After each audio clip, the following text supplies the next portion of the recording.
जय सद्गुरू मैत्रिणींनो, कसे आहात? मस्त आहात ना? तर मी पण मस्त आहे.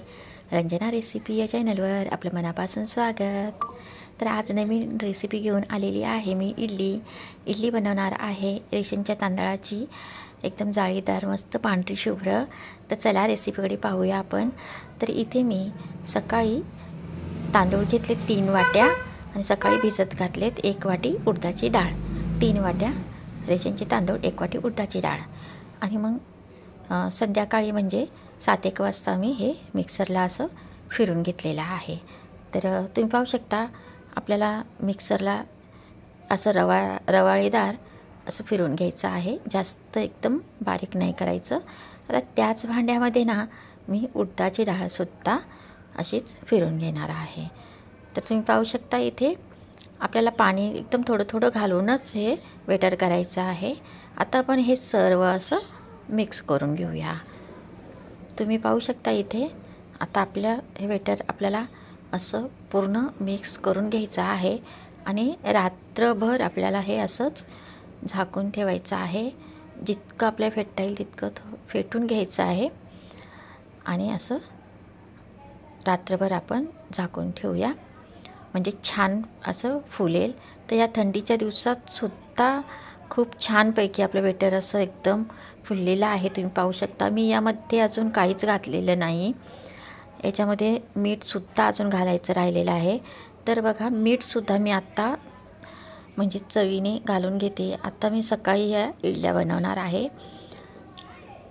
तर आता जितकं फेटता येईल तितकं आपल्याला हे असं फेटून घ्यायचं, म्हणजे छान आपलं बेटर एकदम तयार होतं मस्त. तर मैत्रिणींनो, आता सांबारची तयारी करायची आहे. आता इकडे मी लसूण, आलं, शेवगाच्या शेंगा, टॅमॅटो, त्याच्यानंतर याची आपली तुरीची डाळ घेतलेली आहे, कांदा आणि एक वांगं घेतलं आहे. तर ते वांगं मी नंतर चिरून टाकेल, कारण काळं पडतं ना म्हणून. लसूण, 2 हिरव्या मिरच्या पण घेतल्यात आणि आता हे सर्व मी कट करून घेतलेलं आहे. तर चला आपण सांबार करायची तयारी करूया. इथं मी कुकर घेतला आहे. कुकरमध्ये कसे झटकेपट असं सांबार तयार होतं. आता इथे तेल आपलं गरम झालं आहे. तेलामध्ये 1 चमचा राई, जिरं आणि आता थोडं हिंग घातलेलं आहे. आता हे सर्व मिक्स करून घ्यायचं आहे. आता आपण मसाले घालूया. तर इथे 2 प्रकारचे लाल मसाले घातले, नंतर धना पावडर, हळद. तर इथे मी सांबार मसाला घातलेला नाही आहे. तर बिन सांबार मसाल्याची इथे मी सांबार बनवणार आहे. तर इथे 3 प्रकारचे मी मसाले घातलेत. त्यानंतर इथे कांदा घालायचा आहे. तर कांदा मी अगोदर परतवला नाही नंतर, कारण कुकरमध्ये झटकेपट हे सांबार होतं, त्यामुळे मी जास्त काही परतवलं नाही. आता आपण उरलेलं टॅमॅटो, 2 हिरव्या मिरच्या, लसूण, त्यानंतर शेवगाच्या शेंगा, जे सर्व हे जे साहित्य आहे ते मी आता घालून घेत आहे. टॅमॅटो, त्यानंतर आता आपण असं परतून घेऊया सर्व. पाहू शकता तुम्ही, छान कलर आलेला आहे आपल्या मसाल्यांचा. इथे मी सांबार मसाला अजिबात घातलेला नाही आहे. आता इथे कढीपत्ता घालून घ्यायचा आहे आपल्याला, म्हणजे सर्व साहित्य मी नंतर परतवलेलं आहे मसाले घालून, कारण कुकरमध्ये पटकन हे सांबार तयार होतं, काहीच वेळ लागत नाही.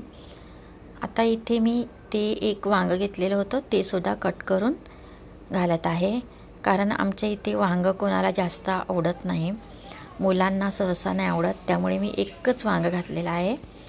आता याच्या मोठ्या अशा फोडी करून मी घालते, कारण म्हणजे पटकन शिजेल ते, त्याच्यामुळे. आता मस्त आपल्याला परतून घ्यायचं आहे. बघा, एकदा छानपैकी असं परतून घेऊया. आता इथे जी मी डाळ घेतली तुरीची, ती धुवून ठेवलेली होती, ती सुद्धा घालून घेतलेली आहे. आता इथे पाणी घातले. पाणी थोडं कोमटच घ्यायचं आहे, जास्त थंड नाही घ्यायचं. तर आता मस्तपैकी परतून घेऊया. पाणी आपल्याला गरजेनुसार घालायचं आहे. सांबार म्हणजे थोडं पातळच पाहिजे तर छान लागते आणि त्याकरता मी इथे पाणी माझ्या अंदाजाने घातलेले आहे. आता इथे वरून फ्रेश अशी मस्त हिरवीगार कोथिंबीरसुद्धा घालून घेतली. त्यानंतर इथे चवीनुसार मीठसुद्धा घातलेलं आहे. छान आता मिक्स करून घ्यायचं आहे आपल्याला. पाहू शकता आपल्या सांबारला मी इथे 3 शिट्या घेणार आहे. आता इथे कुकर बघा लावून घेतला आहे मी आणि आता आपण इडलीची तयारी करूया. इथे मी पहिलेच अगोदर 1.5 तांब्या पाणी घालून इथं गरम करून घेतलेलं आहे. आता आपण ज्या डिशा आहेत इडलीच्या त्या डिशांना तेल लावून घेतलेलं आहे मी आता सर्व डिशांना. तर आता बघू शकता तुम्ही इथे मस्त आपलं हे बेटर तयार झाले. सर्व आता आपण हे डिशांमध्ये एक एक पळी असं टाकून घेऊया. सर्व डिशा आपल्याला मस्त भरल्या गेलेल्या आहेत आपल्या. आता इथं एक एक अशी प्लेट ठेवून घ्यायची आहे. आपलं भांडं काळं पडायला नको म्हणून मी इथं लिंबू टाकलेलं आहे खाली, त्याच्याने भांडं काळं होत नाही. तर मस्त आता वरून आपण जड काहीतरी एक ठेवून द्यायचं आहे म्हणजे हवा जाणार नाही. तर इथे बघा आपलं सांबारसुद्धा तयार झालेला आहे. एकच नंबर मस्त आणि सर्व इथे बटाटा शेवगा मस्त शिजलेला आहे, वांगं पण. आता इथे 20 मिनटं मी ठेवले होते. 20 मिनटात बघा एक नंबर आपली इडली मस्त तयार झालेली आहे. आता काढून घेऊया इडली. मस्त जाळीदार आणि थंडीच्या दिवसात सुद्धा खूप छान झालेली आहे. तुम्ही पाहू शकता इथे एकदम सॉफ्ट आणि सांबारसुद्धा भारी झालेला आहे. तर मैत्रिणींनो माझी ही रेसिपी तुम्हाला कशी वाटली नक्की कमेंटमध्ये सांगा. लाईक शेअर आणि सबस्क्राईब करा.